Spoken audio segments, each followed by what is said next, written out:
Zosi Baba Milimono oɗo no humpitorɗen non hari ko e partiji go'o o woni. Woɓɓe no wi o adori ka Jean-Marc Teliano, woɓɓe no wi o rewi no hay ka Jean-Marie Dore, si o ardi ka parti meɗen FDC ɗo toujours o woni e ley koyɗe maɓɓe ɗon ha ɓay woni gawal sortike ɓe remplacirimo Zosi Baba Milimono. E Zosi Baba Milimono o waɗi piiji hewɗi e nder parti on e wi'ata o gollali seeɗa. No gasa o golli kono ko ɓurɓe mo takkade ɗen ɓuri mo andude kono yahoɓe ɓen ton no andi ko hombo wiyete Zosi Baba Milimono. Yahowo ka direction national parti yaha ka bureau makko yaha tawamo wi'a huwodiray e makko no handi ko homboni o. Ɓe wi'i anduɗo ma si wi'i bonnete vraiment si wona Allah faabima o yahay ha o yawta liñi on.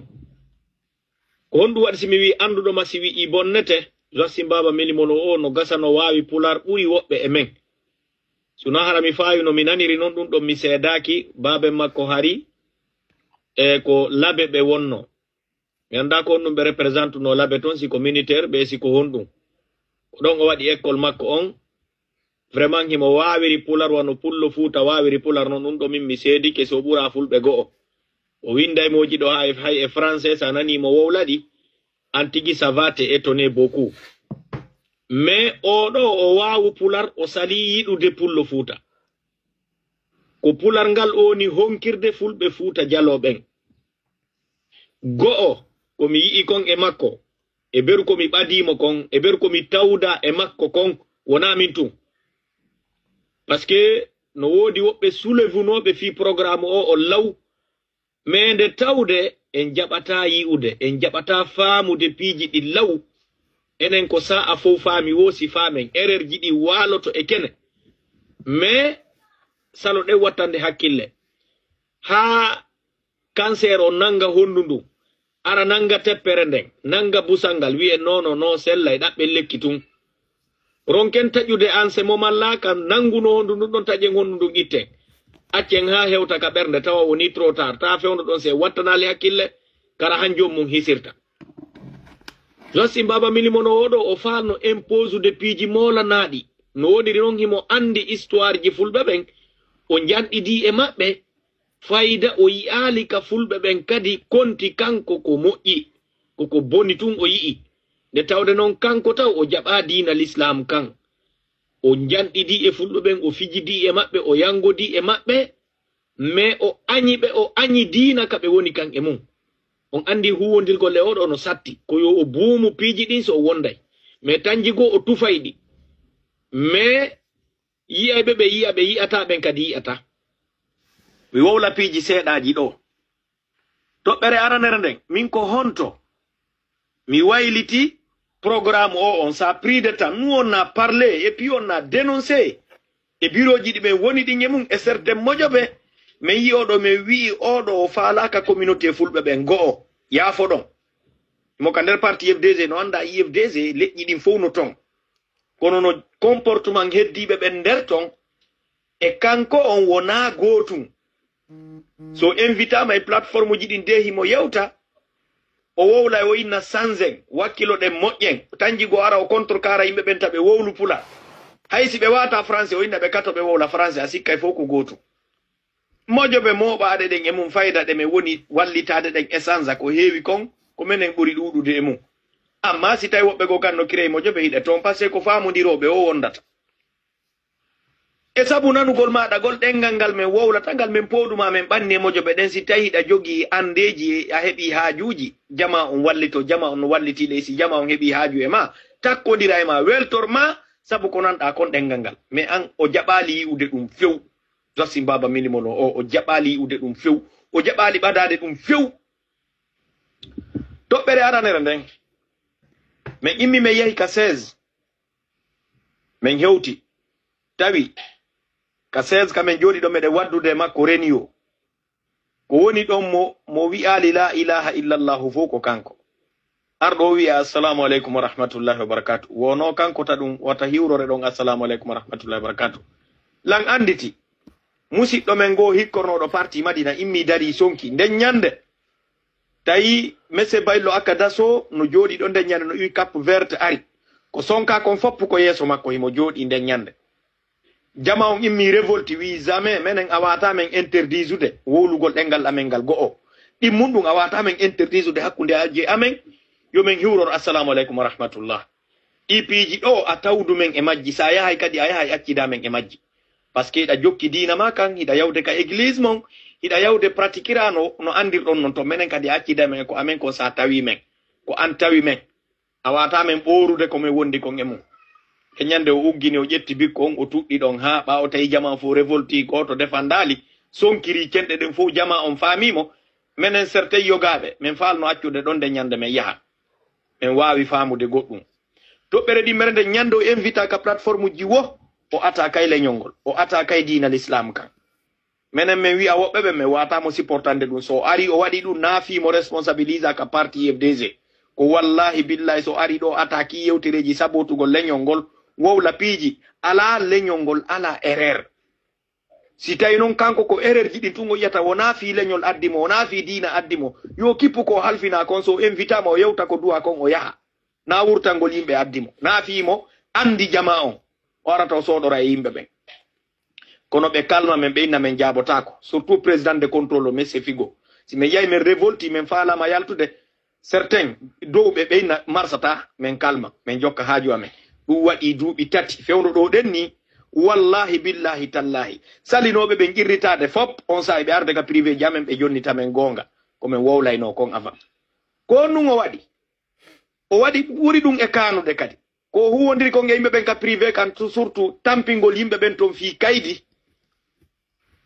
si ayahi ton o famina nandi ko entreprise makko mo o créé na wallitagol militabe be wonton hara non ko be huwondiri wonbe mo wallitade e piiji be o landoto piiji jonna sa yehi do fi document ko minyirawo ma o falte ma banginande nandi ko fule fe won do wadde do harale ko kanko woni dirisude do ton tawa arewa e laawi di foppu tawa himo fermi a jonnay mo dubla si o wadana ma ko duwa ma wadande ko non jama fo no seedi no andimo ko ari kon don ko gondi hebini yimbe ben e déclarugol piiji wowlano piiji fewnoro nder to webita gundoji parti on hiden andi odo ko woni ko wolde ka kene himo suudade o wada buri dum weñitugol gundoji parti on o jama on porta confiance e makko on nani hay sukabe communicanbe wonbe ben nder ton ko woni yewtude kon fi makko fewno do parce que neddo tanke o bonnali be wi bonnerde feñi ka parti fo yi be bugota ko ma fi hondu wota be hebu inde bonde parti FDG on ko non o way be yirete nyolungun be fanka don be jokka haaju mabbe ha nyande gu feñi wo yaha goddo ala ko wowla o immi o yahi Guinée Bissau be Bissau ben no andi o yahi be fotti ka 16 bay be fotti ka 16 di o wowli din hidi don min non yewtereji di o yewti din fu ko tukki kon alaji sellu ko dum don satti e an alaji sellu ko tukki be kon de nyande mi sivu no video on selo mi anda so wi yobbe be ittu kufunaji din der ton ma ko hondum o yewti to moji mais momo mi reteni on fewno do mo manditi ko inni hide mari taw defet de mari problem parce que wo leader jomen on si o yahi Baskot o wawata wowde soso so yahi hottugine o wata wowde maninka dum don ko échec non ko erreur wo jonnon ko ene rectifiata on erreur ko wakilo wowlen dum da wowlen do haray wowlali ko men ko tum e nyande bay mi jettike video min ni wala kala ka o do noddita kala ka wi majorité men no jodi o fiday en kongudi si certain o do wona wallugol len wari ko bonnangol len de nyande am même temps don bay dum fejji mi noddi responsable be go Bissau ton minni ene mi yi on ka nder sal minni ko honno o ka woniri mi sitatabe mi nodduno mawbe mi nodduno sukabe responsable be ton min non nani ko wowli ko be wi hi minni welu non de nyande be wi welali men mi noddi kadi suka men no to wakkilido wondo ka control minni ayi ko wadi ko o wi minni ayi video o wi har mi do ton ka du wadi wo mettuno jama o mojjano minni awa o faala ka en o faala ka dina men kan hide wondi e makko non parce que wona fi politique ko addi mo ko okkipi ko ndarugol yimbe ben wona ndarangol be de ko ndarugol be addi ko argol mijo nyawnda erreur ji men ko lejji din fo mari kon enen o nyawnda na en ko men ko vraiment be wi ko gonga kambe tigi be yewti dum to be mumi mi jetti video makko mi addani responsable jo laami do mo ka parti mi expliquani on ha mi gayni minna o yi ko yay wadoy konto o yi ko yay ko o denigiro e alaji selluto be indi mi addani be video mi addi be ndari be windalla leydon be indi oui c'est vrai c'est qu'il fait c'est pas bon yanda ko honno be régulirno ton dum ko hakkuno mabbe mais baaw dum do mi yitali video makko so invita maka mojobe o ara o wi onon fulbe ben on darnay cuudi nyiddino yimbe ben on darnay cuudi o luwinta wi on luwinta kefero o luwinta yeyo o bere o luwinta darnon cuudi mon din fermon di don on sanzay dum moy aynay ko dum addimo